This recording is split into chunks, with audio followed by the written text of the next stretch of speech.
시온의 귀한 찬양 참 감사합니다. 한자 문화권인 우리나라는 사실 한자를 모르면 이해하기 어려운 말들이 참 많습니다. 그러다 보니 한자 교육을 많이 안 받은 요즘 세대들에게는 난감한 상황도 많이 일어나죠. 얼마 전에 이런 일이 있었습니다. 어떤 작가가 팬들과 사인회를 열기로 했다가 문제가 생겼어요. 그래서 팬카페에 이렇게 사과의 말을 썼습니다. 팬 여러분께 심심한 사과를 드립니다 라고 썼더니 발끈한 사람이 있었다는 거예요. 심심하긴 뭐가 심심해.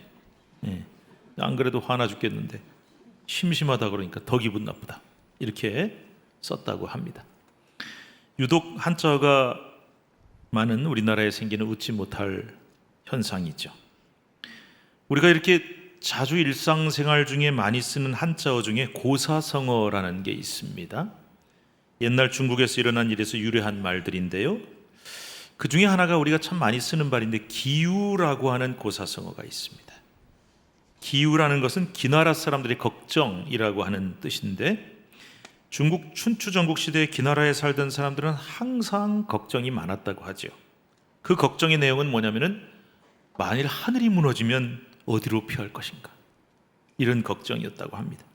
그 걱정 때문에 기나라 사람들은 먹지도 못하고 잠도 못 자고 근심에 사로잡혀 살았다는 것인데, 그래서 지금 기우라고 하는 말은 앞일에 대하여 쓸데없는 걱정을 한다는 뜻이 되었습니다. 기우에 그쳤다, 이런 말을 우리가 많이 쓰죠.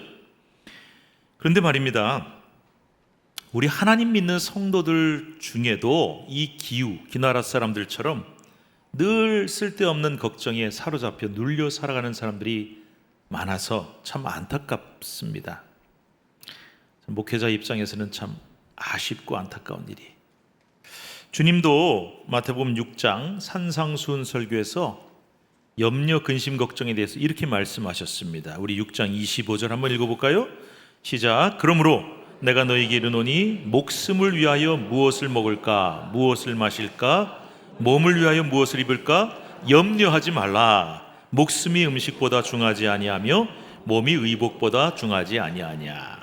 34절 말씀도 읽을까요? 시작. 그러므로 내일 일을 위하여 염려하지 말라. 내일 일은 내일이 염려할 것이요 한날의 괴로움은 그날로 족하니라.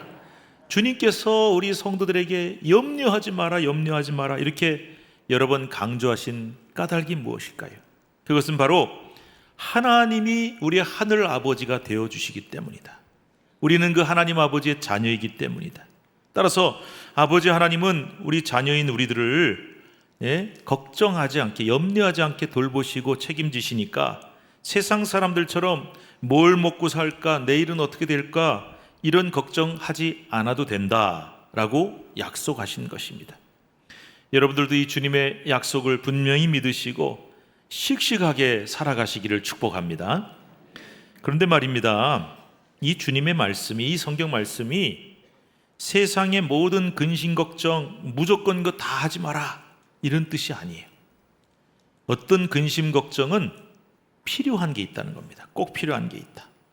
자, 사도 바울은 오늘 본문인 고린도후서 7장에서 근심에 대하여 아주 탁월한 개념을 제시하고 있어요. 굉장히 탁월한 분입니다. 그 탁월한 개념이 뭐냐, 바로 두 가지의 근심이라고 하는 개념이에요. 한번 따라 하십시다. 두 가지 근심. 어떤 근심이 두 가지가 있냐? 세상에는 두 가지 종류의 근심이 있는데, 우리 10절 말씀 한번 같이 읽겠습니다. 어떤 게 있나요? 시작. 하나님의 뜻대로 하는 근심은 후회할 것이 없는 구원에 이르게 하는 회개를 이루는 것이요 세상 근심은 사망을 이루는 것이니라. 어떤 두 가지가 나옵니까? 하나님의 뜻대로 하는 근심이 있고 또 반대로 세상 근심이 있다. 그러니까 세상의 모든 걱정, 근심이 다 똑같은 게 아니라는 거예요. 근심, 걱정 그거 무조건 하지 말라는 뜻이 아니라는 겁니다. 세상에는 두 가지 종류의 근심이 있는데 그 중에 하나는 꼭 필요한 근심이다. 긍정적인 근심이고 우리 모든 그리스도인들은 이 근심을 꼭 해야 된다. 그게 뭐냐? 하나님의 뜻대로 하는 근심. 오늘 설교 제목이에요. 그런데 절대로 하지 말아야 될 근심이 있다. 특별히 그 근심은 우리를 망가뜨리고 사망에 이르게 하는 근심이기 때문에 특히 우리 크리스천들은 이 근심 이거 절대 하지 마라. 그게 뭘까요? 세상 근심입니다. 여러분은 이 두 가지의 근심을 꼭 구분을 하셔야 돼요. 그리고 그 중에 하지 말라 하신 세상 근심, 이거 절대로 하지 마시기를 바랍니다. 또한 꼭 해야 되는 근심이 있어요. 하나님의 뜻대로 하는 근심은 꼭 하셔야 됩니다. 없는 근심도 만들어내셔야 됩니다. 자, 왜 그런지. 그래서 이제부터 이 두 가지의 근심이 뭔지, 뭐가 다른지, 그리고 우리가 어떻게 이 두 가지를 구분할 수 있는지 말씀을 함께 나눠보도록 하겠습니다. 자, 이 두 가지 근심이라고 하는 개념이 등장하게 된 배경이 있어요. 사도 바울은 자신이 개척한 고린도 교회에다가 편지를 썼습니다. 그 당시는 지금처럼 전화가 있는 것도 아니고 메일이 있는 것도 아니고, 그러니까 서로 이렇게 의사를 교환할 수 있는 수단은 오직 편지밖에 없었죠. 우리도 옛날에 그랬지 않습니까? 그래서 신약 성경이 27권인데요. 그 중에 대부분은 이 편지라고 하는 형식으로 쓰여진 이유가 바로 거기에 있습니다. 사도 바울은 고린도 교회를 개척하고 떠나간 후에 편지를 여러 번 썼는데 학자들에 의하면 적어도 3번의 편지를 썼을 것이다. 그래서 그 중에 첫 번째 편지가 고린도 전서고요. 3번째 편지가 고린도 후서일 것이다. 그러면 두 번째는 어디 갔냐? 이 고린도 전서와 후서 사이에 또 한 장의 편지가 있었을 것이다 라고 보는데 지금 그것은 남아있지 않다는 거예요.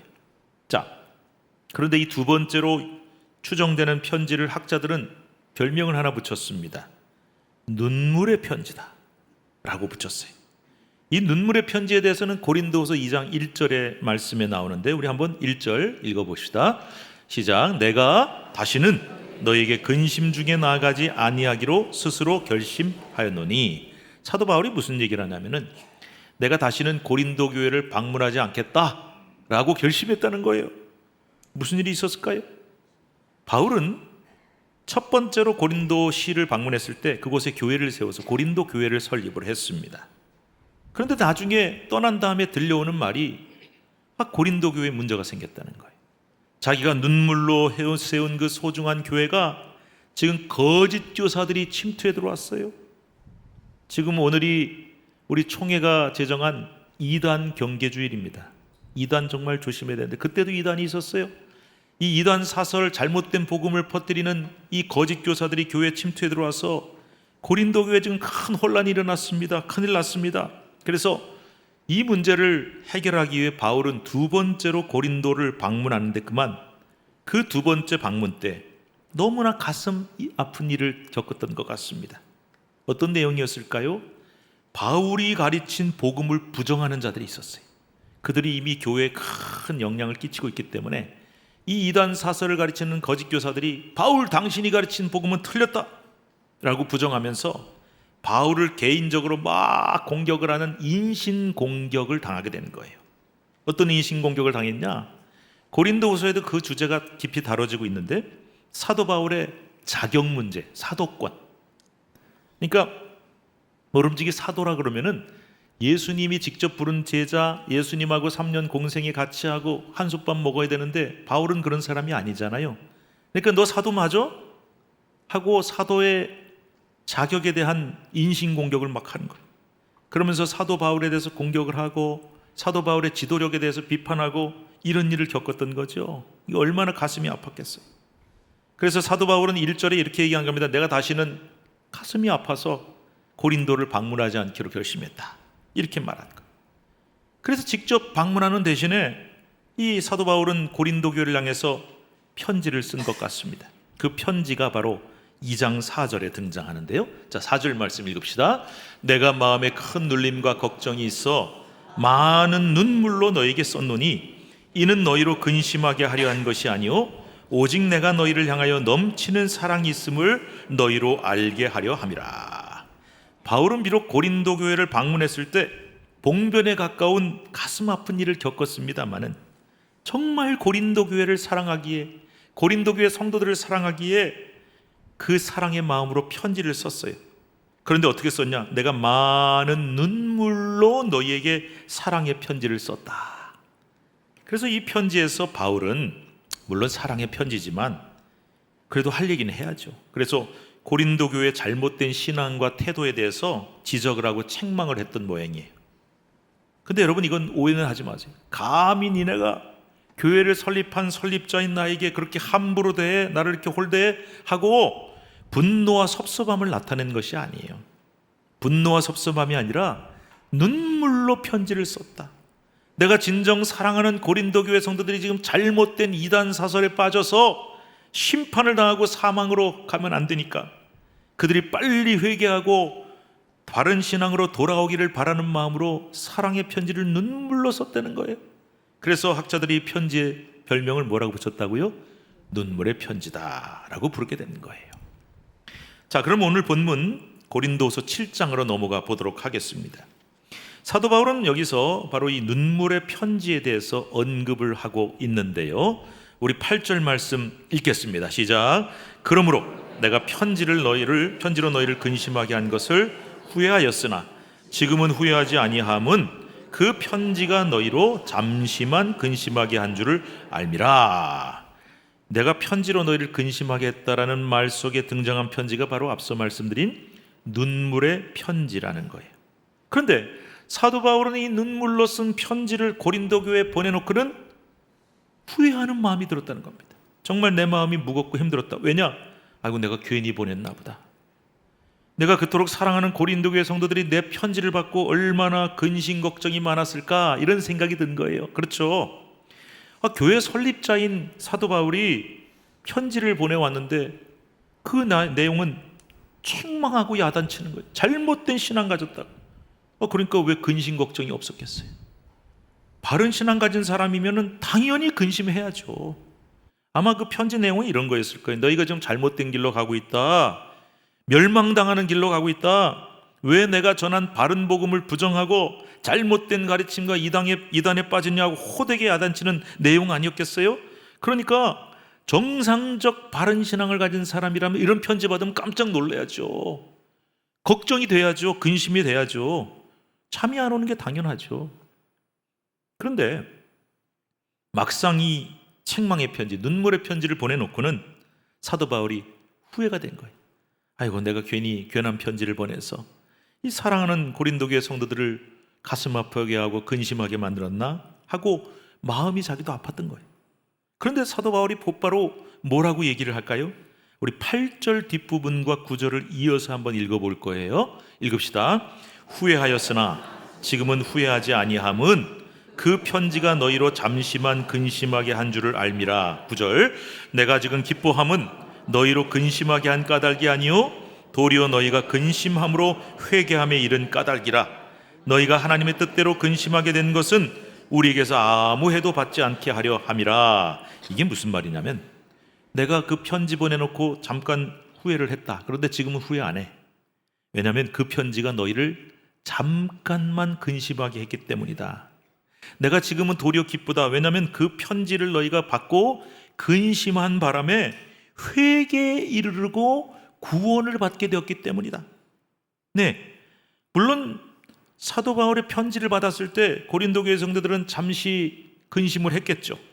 그러나 그 근심 덕분에 그들은 우리가 잘못된 신앙을 가졌구나 하고 회개하고 바른 신앙으로 돌아오게 되었다는 것입니다. 그래서 등장한 개념이 바로 앞서 소개해드린 오늘 설교 제목. 여러분, 이거 꼭 기억하셔야 됩니다. 뭐라고 되어 있어요? 하나님의 뜻대로 하는 근심. 이런 말이 등장을 한 거예요. 즉, 근심은 근심인데 하나님이 원하시는 근심이라는 거예요.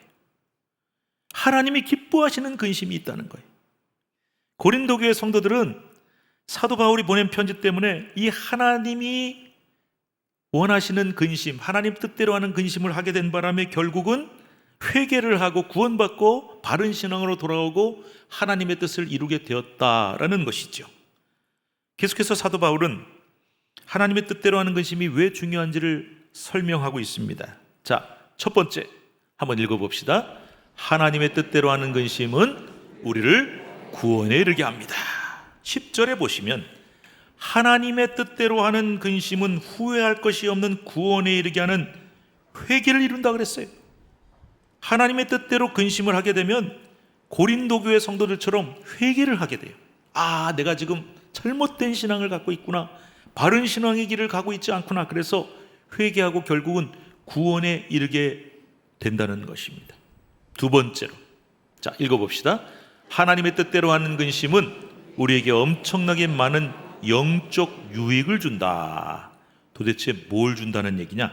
11절 말씀 읽을 텐데요. 자, 유의사항이 있어요. 빨간 글씨가 엄청 많죠. 전부 다 얼마나로 시작되는 말이 나오는데 굉장히 많이 나옵니다.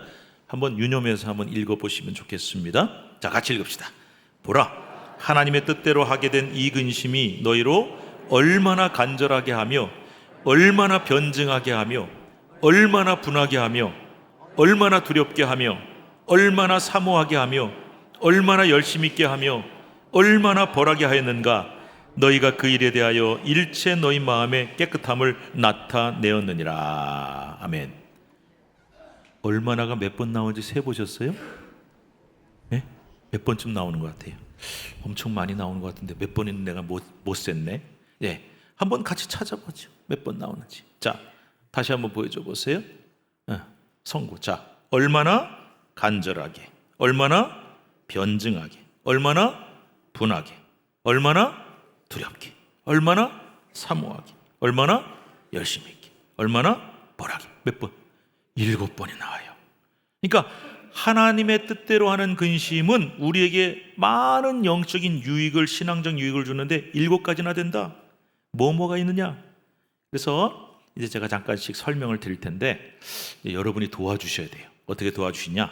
자, 1번부터 7번까지 이제 번호가 쭉 나올 거예요. 그러면 제가 1번 그럼 여러분이 읽어주세요. 그러면 제가 잠깐 설명할 테니까 협조해 주실 수 있겠죠? 네, 도와주세요. 자, 한번 읽겠습니다. 첫 번째, 하나님의 뜻대로 하는 근심을 하게 되면 간절한 마음이 생겨요. 내가 지금 잘못된 신앙으로 가고 있구나 하는 것을 더 심각하게 깨닫고 내 신앙이 바른 길로 가게 되기 때문에 더 간절한 신앙으로 하나님을 믿게 된다라는 뜻이에요. 아시겠죠? 자, 2번 시작. 변증이란 말은 변호라는 거예요. 있잖아요, 내가 뭘 잘못했어. 그럼 끝나요. 그런데 내가 잘못됐는데 사실은 이러이러한 일 때문에 내가 여기에 잘못된 길에 빠졌다. 이게 변호예요. 그래서 고린도 교인들이 자신들의 잘못을 인정하고 자기들의 입장에 대해서 변증, 변호를 할 수 있게 되었다는 뜻입니다. 자, 3번 시작. 갑자기 뭘 분해요. 자, 이게 무슨 말이냐면 사도 바울을 막 공격해가지고 그를 아프게 했던 적대자들이 있었죠. 이단 사설을 퍼뜨리는 거짓 교사들. 그 사람들을 고린도 교인들이 속아가지고 싹 받아들였다가 이 잘못됐다. 그래서 그들에 대해서 고린도 교회 성도들이 분노와 의분을 느끼게 되었다는 뜻입니다. 자, 4번 시작. 두려운 마음이 생겼어요. 사도 바울에게 미안한 마음이 드니까 다시 그를 볼 면목이 없어서 아이고 참 미안합니다 이런 뜻도 있고요. 더 중요한 거는 거짓 신앙을 믿게 되면은 하나님께 무서운 진노와 심판을 당하게 될 것을 두려워하는 마음이 생겼다는 거예요. 여러분, 옛날에 우리가 왜 하나님을 잘 믿으면 두려운 마음이 생기냐면은 우리 부흥사들이나 또는 목사님들이 옛날에요, 이 회개에 대한 설교를 정말 많이 했어요. 심판에 대한 설교, 지옥에 대한 설교, 지옥불에 대한 설교 많이 했습니다. 여러분, 하나님 앞에 회개하십시오. 회개하지 아니하면 우리는 심판을 당하고 지옥불의 영원한 심판에 떨어집니다. 이런 설교를 많이 했단 말이에요. 근데 요즘은 잘 안 해요. 왜 안 할까요? 성도들이 별로 좋아하지 않습니다. 왜 우리 보고 회개하라는 거예요? 우리가 뭘 그렇게 큰 죄를 졌어? 그냥 복에 대한 설교, 잘 된다는 설교만 하면 좋겠는데 이렇게 되니까 부끄럽지만 눈치 보느라고 이 설교를 잘 못해요. 근데 옛날에 회개에 대한 설교, 심판에 대한 설교, 지옥에 대한 설교할 때 야, 내가 이거 회개해야겠구나. 나는 죄인이구나. 내가 이 죄를 회개하지 않으면 하나님께 심판을 당하고 영원한 지옥불의 고통에 빠지는구나. 이런 두려운 마음이 들어서 내가 예수 믿어야지. 그래서 교회 나온 사람도 있고 예수 믿은 사람도 있단 말이에요. 그런 신앙이 회복이 돼야 된다는 거예요. 근데 요즘은 두려움이 사라졌어요. 예수 믿는 거지 뭐. 그렇게 돼버렸단 말이에요. 그래서 두려운 마음이 회복이 될 수 있다. 예, 하나님의 뜻대로 하는 근심을. 그래서 내가 지옥 가면 안 되는데, 내 남편, 내 가족, 자녀가 심판에 떨어지면 안 되는 이런 두려움도 필요하고, 내 자신의 신앙에 대한 두려움도 필요하다는 얘기예요. 그런 뜻입니다. 자, 그 다음에 5번째 5번입니다. 시작. 얼마나 사모하게 되며. 사도 바울이 처음에 전해준 복음을 더 사모하게 되고, 그 복음을 심어준 바울을 더 존중하고 사모하는 마음이 생겨서 전처럼 이 사도 바울과 고린도 교우들 사이에 신뢰와 사랑의 관계가 회복되게 되었다, 이런 뜻이에요. 자, 6번 읽습니다. 얼마나 열심히 있게. 하나님의 뜻대로 하는 근심을 하게 되면 열심히 생긴다는 거예요. 내가 예수님을 좀 뜨겁게 믿자. 기왕이면 좀 내가 이 신앙 이대로 있으면 안 돼. 내 믿음이 좋아졌어. 더 열심히 하나님을 믿고, 더 열심히 신앙생활하고, 더 바른 신앙을 따라 열심히 믿음으로 살아가자라는 결심을 할 수 있게 된다는 뜻이죠. 마지막 7번째 읽습니다. 얼마나 벌하게 하며. 누구를 벌해요? 고린도 교인들이 바울을 공격하고 잘못된 이단을 가르친 이 거짓 교사들을 처벌하고 강하게, 확고하고 엄중하게 징계를 하게 되었다라는 뜻이에요. 그래서 이 긴 내용을 간단하게 정리하자면 이런 뜻입니다. 우리가요, 다른 근심은 하지 말아야 되지만 이 하나님의 뜻대로 하는 근심을 하게 되면 우리 신앙이 얼마나 유익이 있냐? 우리는 더 바른 신앙을 가지게 돼요. 더 간절하게 사모하는 마음을 갖게 됩니다. 더 열심히 있는 신앙을 갖게 됩니다. 뜨거운 신앙을 갖게 됩니다. 또한 잘못된 신앙이나 거짓된 가르침, 잘못된 태도에 대해서는 의분을 하게 되고 단호하게 대처할 수가 있게 된다는 것입니다.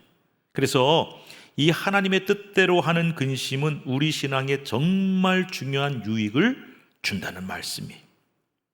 근데 여러분, 이 하나님의 뜻대로 하는 근심 반대말이 아까 뭐라 그랬습니까? 아까 무슨 근심이 있었어요? 세상 근심. 이 세상 근심이란 게 무슨 뜻일까요? 말 그대로 세상 사람들이 하고 있는 근심, 세속적인 근심, 쓸데없는 근심, 그야말로 기우인 것이죠. 그래서 온갖 잡다한 근심들, 우리 머리를 막 이렇게 복잡하게 만들고, 우리 마음을 어지럽게 만들고, 우리 영혼을 혼탁하게 만들어서 우리가 신앙생활 하는데 방해가 되는 그런 근심들이 있다는 거예요. 제가요, 유치부 교육전사를 한 적이 있었어요. 열심히 제가 설교를 준비해서 하면은 아이들이 얼마나 설교를 잘 듣는지 몰라요. 근데 어느 날 한 아이가 멍하니 설교를 안 듣고 딴 생각을 하고 있는 거예요. 그래서 끝나고 선생님이 물어봤대요. 너 뭐 왜 무슨 생각하느라고 그렇게 멍하니 있었니? 그랬더니 집에 맛있는 초콜릿이 있는데 동생이 나 교회 예배 와 있는 동안에 그거 먹어버리면 어떡하나, 그게 걱정이 돼서 설교가 귀에 안 들어온 거예요. 걱정 근심이 많아서. 근데 여러분, 요즘도 어른들 중에도 이렇게 사는 사람들 많아요. 예배 시간에 앉아있지만 마음은 딴 데가 있어요. 걱정 근심에 눌려서 설교가 귀에 들어오지도 않고, 신앙생활도 제대로 못하고, 예배도 제대로 못 드리고, 그런 분들이 너무나 많은 거예요. 그래서 사도 바울은 10절에 이 세상 근심이 결국 우리에게 어떤 결과를 주는지를 말씀하고 있어요. 10절입니다. 시작. 하나님의 뜻대로 하는 근심은 후회할 것이 없는 구원에 이르게 하는 회개를 이루는 것이고, 세상 근심은 사망을 이루는 것이니라. 하나님의 뜻대로 하는 근심은 우리를 회개하게 하고 구원에 이르게 하는 유익이 있는데, 세상 근심은 아무짝에도 쓸모가 없어요. 우리를 결국 사망에 이르게 한다.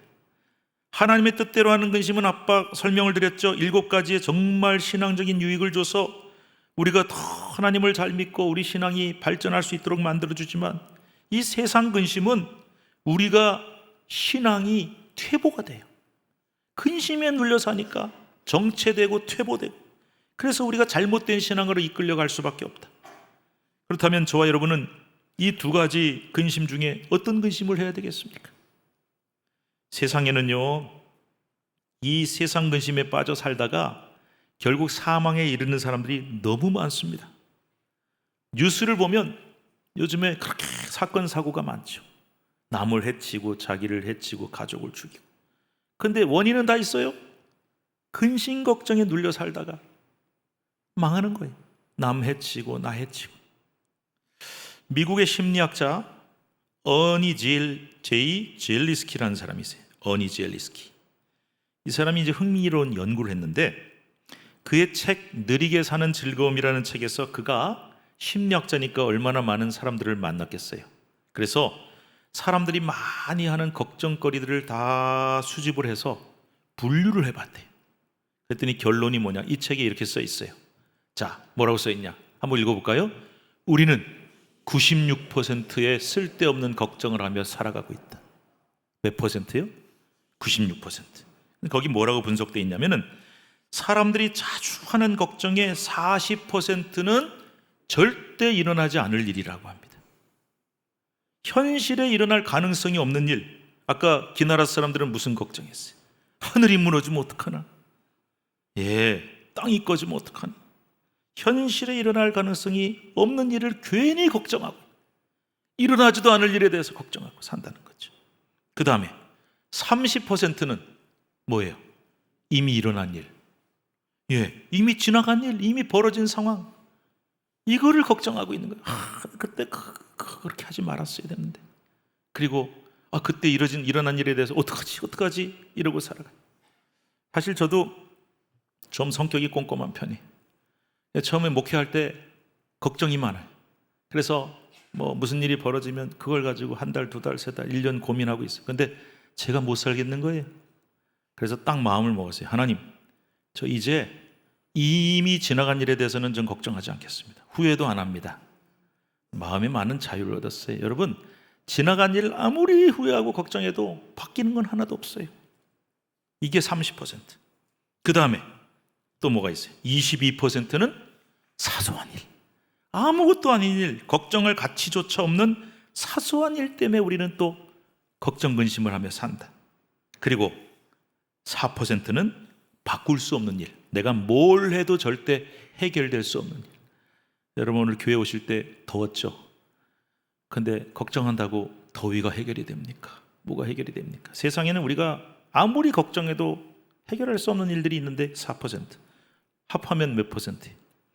96%가 되는데, 결국 세상 사람들이 하는 근심 걱정의 96%는 기후처럼 절대 안 일어날 일, 우리가 절대 해결할 수 없는 일, 이미 지나가서 어쩔 수 없는 일들, 이런 것들에 대해서 근심을 하며 살아가고 있다. 그러니까 세상 사람들은 온갖 쓸데없는 세상 근심을 붙잡고 끙끙대면서 스스로의 삶을 불행하게 만들고 있다. 그 근심에 뚫려 살면서 사망에 이르게 되고 결국 그대로 죽고 만다는 것입니다. 반면 우리에게는 정말 유익한 근심이 있죠. 특히 우리 크리스천들이 꼭 해야 될 근심이 있다. 뭐였습니까? 바로 하나님의 뜻대로 하는 근심. 제 경험을 돌아보면 저도 근심이 있었을 텐데, 하나님의 뜻대로 하는 근심이 어떤 게 있었냐? 이런 게 있었어요. 먼저 사도 바울처럼 교회를 사랑하고 성도들을 아끼는 마음으로 하는 근심이 있었어요. 교회를 정말 사랑하다 보니까 교회 생각을 많이 해요. 자나깨나 교회 생각하고 교회가 잘 되기를 밤낮으로 고민하는 거예요. 그리고 또 우리 성도들 중에 아픈 성도들, 힘든 성도들이 있으면은 아이고 누가 아픈가 보다가 아니라 같이 염려해주고 얼마나 힘들까 하고 같이 근심을 해주는 거예요. 목회자는 그런 마음 갖는 게 당연한데 그 교회에서는 목사 한 사람만 그러고 있더라, 그러면 안 되는 거예요. 우리 성도님들이 목회자와 같은 마음을 가지고 늘 교회 생각을 하고 염려를 하고, 그리고 힘든 분들, 어려운 분들을 위해서 걱정하면서 기도하고, 이렇게 돼야 되는 거죠. 이게 하나님 뜻대로 하는 근심. 그 다음에 신앙생활을 막 시작한 성도가 있어요. 야, 저분이 우리 교회에 잘 정착해야 되는데, 신앙이 좀 잘 생겨야 되는데, 이 고민을 그 교회에서는 새가족 부원들만 하고 있다, 나머지는 관심이 없다, 이러면 안 되는 거죠. 그 다음에 이 좀처럼 신앙이 잘 성장하지 않은 성도들 보면 참 마음이 제가 염려가 되고 안타까운데, 이 마음을 우리 모든 성도가 품어야 되는 거죠. 그 다음에 아무리 복음을 전해도 받아들이지 않고 결국 저 사람 저렇게 가면 사방으로 치달아갈 텐데, 내 남편, 내 자녀, 내 부모, 형제, 저 친구 어떡하지 하고 다른 성도들을 걱정스러운 눈으로 바라보고 걱정을 해주는 거예요. 이게 하나님의 뜻대로 하는 근심입니다. 뿐만 아니라 제일 중요한 거, 내 자신의 신앙에 대해서 근심을 하셔야 돼요. 어떤 근심이냐? 혹이라도 지금 내가 내 신앙이 바른 길로 가고 있는 건가? 지금 내 신앙이 제대로 가고 있나? 혹시 내 신앙이 습관화되거나 나태해지진 않았는가? 여러분, 제가 목사 된 지 오래됐습니다. 그런데 어느 날 저 자신은 목사인 게 당연해지고, 목사니까 당연히 신앙이 있어야지, 내 삶에 대해서, 내 신앙에 대해서 당연하게 여기고 있는 저 자신이 깨달아지니까 참 부끄러웠어요. 여러분, 교회 다닌 지 얼마나 되셨습니까? 예수 믿은 지 얼마나 되셨습니까? 그런데 혹시 내 신앙이 그 세월을 따라 습관이 되고 형식이 되고 당연한 일이 되어서 나태해지고 있지는 않은가? 하나님, 내가 정말 하나님을 뜨겁게 믿고 사랑하며 제대로 된 신앙으로 살고 있습니까? 내 믿음이 매일이라도, 매일매일 조금이라도 성장하며 발전하고 있습니까? 아니면 정체되고 퇴보하고 있습니까? 이런 진지한 고민, 이런 걱정, 나는 정말 하나님의 뜻을 실천하면서 그분의 뜻대로 바르게 살아가고 있습니까? 라는 이런 근심, 이게 꼭 있어야 된다는 겁니다. 마지막으로 내 자녀들과 가정을 위한 근심, 나라를 위한, 민족을 위한 근심, 쓸데없는 걱정은 안 해도 돼요. 여러분, 물론 저도 그렇지만 부모는 자녀들 걱정하고 가정 걱정하고 가족 걱정합니다. 그러나 무엇을 먹을까, 무엇을 마실까, 무엇을 입을까, 하나님이 책임지신다 그랬어요. 그러니까 그 걱정은 하나님께 맡기고, 그 영혼을 어떻게 살릴 것인가, 내 가정은 어떻게 하나님께 구원을 받을 것인가. 나라 민족을 위해서 요즘 걱정하는 분들이 많습니다. 큰일 났다 소리도 있습니다. 그런데 근심하고 끝나면 안 돼요. 여러분, 우리나라는 누가 책임질까요? 애국가에 답이 나와 있잖아요. 하나님이 보호하사 우리나라 만세. 하나님이 우리나라 책임지시니까 우리 다른 걱정하지 마시고, 쓸데없는 걱정하지 마시고, 이 나라 민족 하나님이 어떻게 구원하실까, 어떻게 우리 민족이 하나님이 기뻐하시는 민족이 될까, 이거를 걱정을 하셔야 된다는 거죠. 그리고 눈물로 기도하셔야 된다는 거죠. 여러분, 세상에 아무 근심 걱정 없는 사람 있어요, 없어요? 여러분한테 묻는 거예요. 여러분 대답하셔야 돼요. 있어요, 없어요? 없죠? 없죠? 근데 세상의 모든 사람은 다 걱정이 있고 근심이 있는데, 혹시 여러분에게 어떤 근심이 생기면 먼저 해야 될 일이 뭐냐? 고민에 먼저 빠지지 마시고, 이게 둘 중에 어디에 해당이 되는지, 두 가지가 뭐예요? 하나님의 뜻대로 하는 근심과 세상 근심 중에 어디에 속하는지를 분별을 하셔야 돼요. 그래서 이게 세상 근심이야, 이거는 다 내려놓고 하나님께 맡겨 하시면 되고, 하나님 뜻대로 하는 근심이야, 이건 너무 좋은 근심이야, 없던 것도 만들어야 돼, 더 내가 하나님 앞에 간절한 마음으로 근심해야지, 이렇게 하셔야 돼요. 그리하면 여러분의 신앙은 날마다 더욱 바르고 간절하고 뜨겁게 성장하고 발전할 수 있을 것입니다. 여러분의 건강하고 아름다운 근심으로 말미암아 여러분의 가정이 살고, 자녀가 살고, 교회가 살고, 성도가 살고, 이 나라가 살게 될 것입니다. 신앙에 대한 진지한 고민과 근심. 최근에 목사님들 모이면은 이런 얘기 많이 합니다. 코로나, 아직도 코로나가 지금 계속 또 발생하는데 너무 걱정하지 마세요. 이제는 뭐 계절성 독감이나 마찬가지, 누구나 걸릴 수 있어요. 저도 여러분도 걸리면 약 먹고 나으면 돼요. 그런데 그 걱정은 안 하셔도 되는데, 이 코로나를 겪은 이후에 우리 교회가 회복이 잘 안 되고 있어요, 좀처럼. 그리고 성도들 마음속에 제일 심각한 문제는 신앙에 대한 진지함과 간절함이 많이 약해졌다는 거예요. 코로나 이전처럼 정말 뜨겁게 기도하고 뜨겁게 예배하고 하나님 앞에 헌신하고 열심으로 예수 믿고 간절하게 믿고, 이런 마음이 많이 식어져서 아이고, 이 정도면 됐다, 이 정도만 믿자, 이런 마음이 많이 생겼다는 거예요. 이게 가장 위험한 일이에요. 근데 여러분, 코로나뿐만 아니라 우리는 끊임없이 내 자신의 신앙을 돌아보고 걱정을 많이 하셔야 돼요. 쓸데없는 걱정은 다 내려놓으시고 하나님, 내가 정말 하나님을 뜨겁게 사랑하는 사람 맞습니까? 하나님, 제가 정말 예수 제대로 믿고 신앙생활 바르게 잘하고 있습니까? 정말 하나님이 기뻐하시는 삶으로 제가 가고 있습니까? 정체하고 나태한 신앙이 아닙니까? 내 가족 구원받기 위해, 내 자녀 위해, 나라 민족 위해, 생명 구원 위해 정말 내가 하나님 앞에 간절히 기도하고 있습니까? 이런 뜨거움이, 이런 간절함이, 이런 근심이 반드시 우리에게 회복되어야 한다는 것입니다. 그래서 이런 하나님의 뜻대로 하는 근심을 많이 하셔서 정말 우리의 신앙을 통해 하나님의 뜻을 이 땅에 이루어가는 저와 여러분 될 수 있기를 우리 주님의 이름으로 축복합니다. 기도합시다. 하나님 감사합니다. 세상 근심 염려는 다 내게 맡기라 주님 말씀하셨습니다. 이제 우리는 오직 하나님의 뜻대로 하는 근심, 내 신앙을 진지하게 돌아보고 간절하게 돌아보고 가정을, 자녀를, 가족들을, 우리 교회를, 성도들을, 나라 민족을 위해 근심하며 염려하며 항상 기도하는 마음, 이 마음 회복되어야 할 줄로 믿습니다. 그래야 우리 신앙이 자라고 교회가 잘 되고 가정이 잘 되면 나라가, 민족이 살 것입니다. 하나님 아버지, 이 정도면 됐다, 이 정도만 믿자, 절대 그렇게 되지 말게 하시고 간절한 마음, 진실된 마음, 그리고 정말 하나님 앞에 진지한 신앙이 회복되어 이 시대의 모든 문제가 극복되고 해결받고 하나님 앞에 나아가는 우리 믿음의 성도들이 다 되도록 도와주옵소서. 예수님의 이름으로 간절히 기도드리옵나이다. 아멘.